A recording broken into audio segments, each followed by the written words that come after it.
Let's start Lesson 16, Permanence of Good Deeds. Growing up in Africa, the son of English settlers, I often accompanied my mother, a doctor, on her rounds. We went in a car which was like a mobile clinic. It was fitted with a medical chest with a wonderful array of equipment, glinting scalpels, cotton swabs, dozens of pills bottles, and tubes of ointment. We covered hundreds of kilometers around Melsetter village in the rural eastern highlands of what was then southern Rhodesia. All of life was there, and sometimes death. My mother's single biggest lifesaver was her vaccination program, which was close to her heart. Grand tours to inoculate people against smallpox, diphtheria, tuberculosis, and polio became part of our dry season routine. Our journey took us high up towards the glittering granite Chimanimani Mountains. These bordered the most remote unexplored part of Mozambique where a guerrilla war against the colonial Portuguese was underway. We had sent word ahead, and when we arrived, thousands of the local Nadu people had gathered, most of them from across the border. We weren't supposed to vaccinate the Mozambicans, but my mother felt it made sense to because the Nadu crossed the border so freely. I helped with the polio vaccine for the children. I had a tray of sugar lumps and would give one to each person. Behind me came a health assistant with a bottle of vaccine. He would squeeze a drop of bright pink solution into each lump. Then I would call for tongues out and march down the line, checking that the children had all swallowed.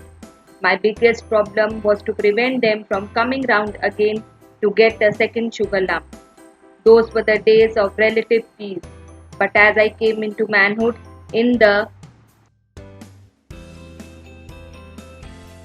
1970s, the war for black majority rule escalated in Rhodesia.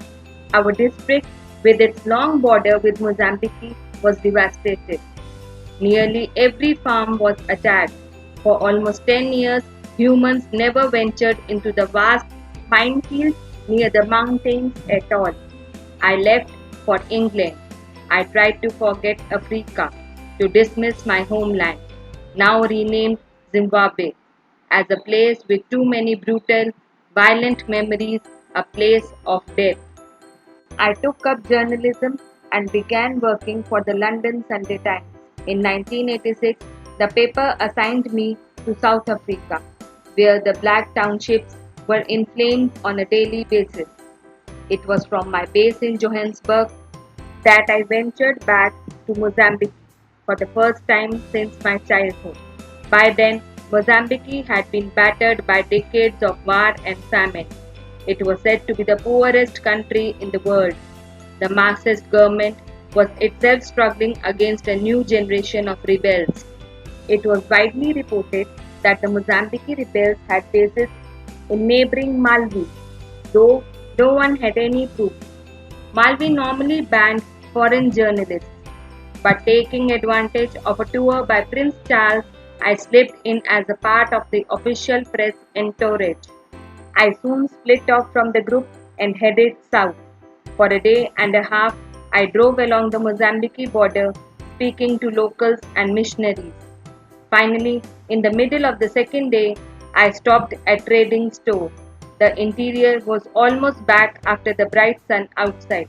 I asked the storekeeper if he ever saw rebels on this side of the border.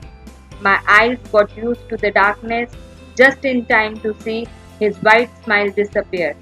From the furthest corner, I heard metallic chinking. "Who wants to know?" asked a deep voice. In the corner were 6 men, swathed in bandolees of ammunition, with dull brown grenades dangling from their webbing. Russian Kalashnikov rifles were propped against the wall. A rocket launcher was laid across a concrete table as the men drank soda. "You coming with us?" said one of the men. "Back to our base." And with that, they all got up to leave, their ironmongery clanking. We trudged south through scrub. The patrol's English speaker veered off, and I was left with 5 heavily armed guerrillas and no way to communicate. They were led by a thuggish sergeant who, despite the intense heat, wore a fleece-lined Russian aviator's hat with furry earlaps that dangled to his shoulders like spaniel ears. At every rebel encampment we passed, I sensed the story of my capture being embellished. I had been armed. I had resisted. I was a spy. Sometimes the story was accompanied by cuffs and kicks.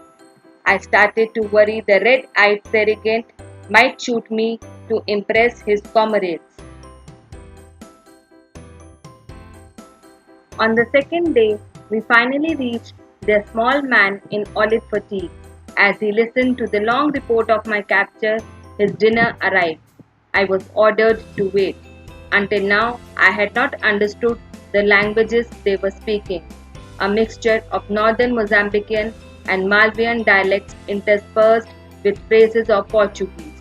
But now I distinctly heard the commander give orders to her servant in Chianudu, a dialect used by the Nadu people. I listened a little longer to be sure and then tentatively greeted the commander in what I could remember of Chianadu. He was amazed. Where did you learn this language? He asked.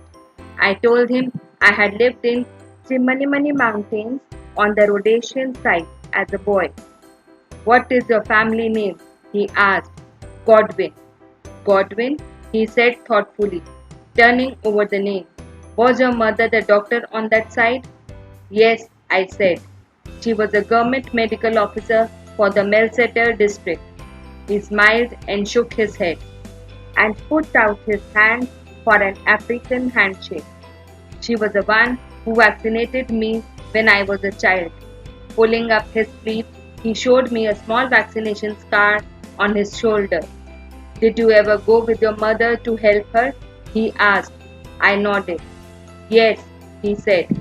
You gave me the sugar medicine. I remember now. We put out our tongues and you came down the row with a tray of lumps and put one on each tongue. Look now, he said. I grew up strong. In a few minutes, I had been elevated from hostage to honored guest. I was ushered to seat at the commander's right hand. My capturing sergeant had melted away. The following day, I was returned to Malvi. At the border, my escort handed back the items they had confiscated.